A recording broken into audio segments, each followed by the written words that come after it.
Hey everyone, what is up? I'm just doing a little post here to say hello and to check in with anyone that's interested. So, gonna just do a little bit of practice here. But I wanted to actually share something. I've actually been rehearsing all day, and one of the things that I've been becoming aware of is that when I practice, I'll try and demonstrate what I mean. I'm noticing that, like music is emotional, right? And I think that what might be happening is that performers take on musicians, maybe, I don't know about actors, maybe a little bit, or dancers or artists, and just humans. We take on emotions, and that's like energy and feelings, and we do that and it gets associated with technical things. All right, so for example, I've been practicing Beethoven right now. Just gonna grab the Beethoven here. Like on one level, that's the Beethoven. It's just black and white dots, right?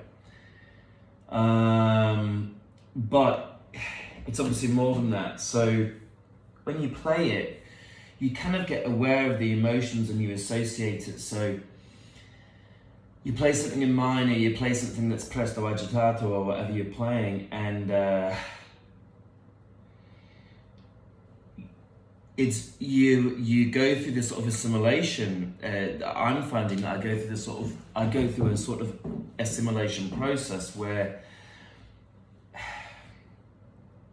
I'm not just listening or trying to watch technically what I'm doing and read and interpret the music. Part of that interpretation is actually emotional. It's going into my memory, psychology. And so I think this is why it can feel so tiring and exhausting. So then the other thing that I've noticed is that when I'm rehearsing something, there's certain points where, because I'm trying to commit something to memory, musical memory is like recall, is the rhythms and the speed and the time and the timings, but the pitch, the frequencies, the harmonic progressions, the melodic sequences, phrases, fragments, frequencies, all sorts of stuff going on a technical level, but that's actually affecting my emotions, right? And so when I have to try and recall that for a performance, I have to be able to either have come to terms or assimilated everything that won't trip me up, emotionally, but also just present so that I can step away from myself and I can just allow the music to flow. So that means I've got to deal with whatever it's bringing to the surface for me. And it could be that I just started to learn this piece when I was in England. So that might remind me maybe of something that happened in England at the time that I was remembering this, because there's muscle memory, right? So there's lots of scientific research going on at the minute about intelligence and musical intelligence, but also holistic thinking and where is the mind? Is the mind just here? Because actually, I would definitely argue that part of my mind is in my hands and in my spinal cord, and the muscle memory that's associated in my ears as well. Well, if that also ties in with my memory or my emotions, and psychological things keep coming up when I rehearse, well, that would suggest that it's maybe my heart as well. And we know, scientists know now that brain tissue is kind of scattered about actually, in that intelligence or thinking is not actually or learning. Therefore, you see, after all, I'm just a music teacher, right? Is actually not necessarily localized in the same way that people used to think it was. So this would explain quite a lot of things, that when I'm trying to rehearse this piece of music, it's triggering lots of things. Maybe that makes me tense at the time. Maybe then I mess up because I freeze. Okay, so I'm just talking about this because I'm thinking of trying to do some. I started a master's in education when I was at London Met, and I never finished it because I've just been working since then. But I might really like to, because this is something that I only notice when I'm trying to learn something new to perform or play. If it's very difficult, or it's quite emotionally tricky to navigate, or technically tricky to navigate, or linguistically or musical memory wise. And this is making me think that there could be something there. I don't know which part of the brain is used specifically. Well, I do actually. Well, what I know is I know that musical intelligence, and when I say intelligence, what I mean is capacity, really. I'm not trying to sort of pit musical against anything else, but I'm just saying, I think these MRI scans or some sort of magnetic scans have shown that when you perform, or when musicians are thinking or creating or making music together, or they're actually in the process live, that parts of the brain are being sort of connected that wouldn't normally be connected together at the same time, and that kind of maybe explains a lot of what's going on. So suddenly I'm trying to practice, and it used to happen when I played in hotels and restaurants, and when I do gigs it can happen, you know, when I'm performing it can happen, is that my mind's thinking about something or drifting, and I'm thinking, why am I thinking about this when I'm just trying to think of the patterns and the shapes and the notes and but it may well be that that there's kind of like overlaps in the synapses. I don't know. So trying to rehearse Presto Agitato, been trying to do it for 3 years. I started before a car crash, a literal one and a physical and emotional one, and then it was the coronavirus, and so this piece has kind of got caught up in all this turmoil, which is interesting because it's also a very tumultuous piece. So like, you know, I'm not suggesting that I predicted my car crash and the coronavirus and the global pandemic and the war in the Ukraine. I'm just saying these two things have overlapped, so that I started rehearsing this piece, and then as things kind of went in a certain way, I was like, no, I really must finish. Really, you know, this is where all my energy must go, because you can't learn every piece at the time. You've got to commit to, so you know, you've got a schedule, right? We've got work, we've got real life, and I've also noticed that the things that have stopped me from actually finishing this piece or getting at the piano is things that have nothing to do with music. It's like money, time, energy, being tired from work, or distracted by the war in Ukraine, or by the global pandemic and the lockdown and the trauma that has caused me and has caused everyone. Most people, a lot of people, a lot more than me. But I'm reacting to that, and I'm just telling you that I'm aware that I don't think it's just me that's emotional, or me, it's not just John Croker that's sensitive, you know. I think there's something about the process of trying to express or create or give you energy to something it's not the piano's fault, is it?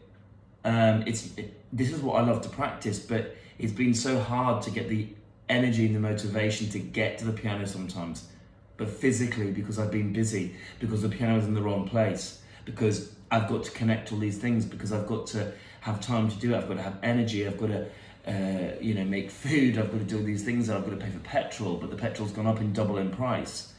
You know, I switch on the news and it's really traumatic. I don't think you can say that these things don't feature. Like, these are things that affect people, and I think they affect productivity, and so this is the thing, is I'm sort of like just making this video just to show you the process and explain that it's so difficult personally sometimes, not just for me, I know for other people, for performers, or for people learning an instrument, or people with their own issues going on medically or personally, or in sports, or in your line of work, just to get the time and the energy to actually do what you want to do these days is nearly impossible.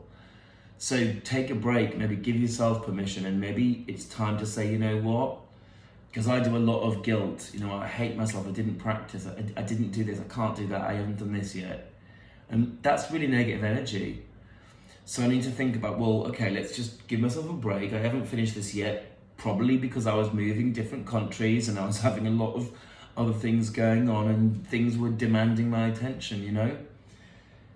Anyway, I just wanted to say that because I'm becoming a lot more aware of it. So I'm going to try and practice a little bit and I'll just play you out. As soon as I go wrong, I'll just switch off. But just to show you that I am practicing and this is what I do.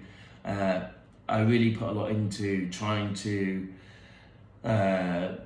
get the music into my head or heart or into my body, wherever it's going, and then I try to express it, and that's the way that I try and perform, because I think that's the right authentic way to do it. So now I'll play about a couple of bars and I'll go wrong in bar 3 probably after all of that spiel, because you think I'm doing this video to perform and show off, but I ain't, people, darlings. I'm doing it to explain and express that I do go through this process. And if you go through it, then that's great. You can like this video, you can share this, or you can reach out to me. But I'm just letting you know, I go through a lot of turbulence just to get to what I want to aim for as my interpretation of this piece of music or any piece that I do.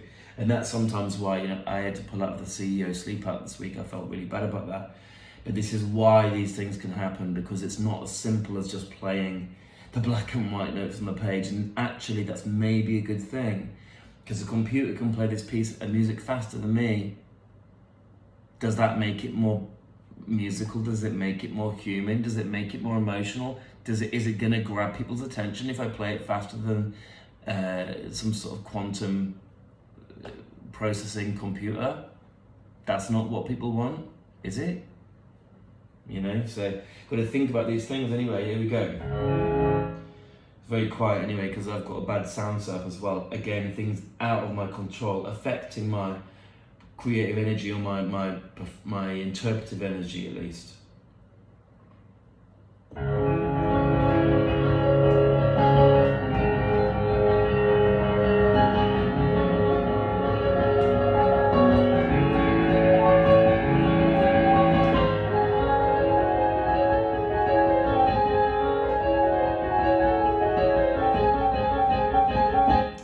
Wow, that's not right.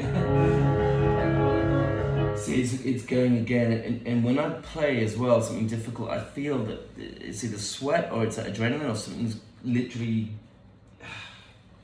coming to my fingers. This is a new keyboard, I haven't quite learned it yet, right? Whoa. Might sound like an excuse, but you know what? That's okay. Because I'm trying to figure this out. Yeah, so just... Right, so that bit was...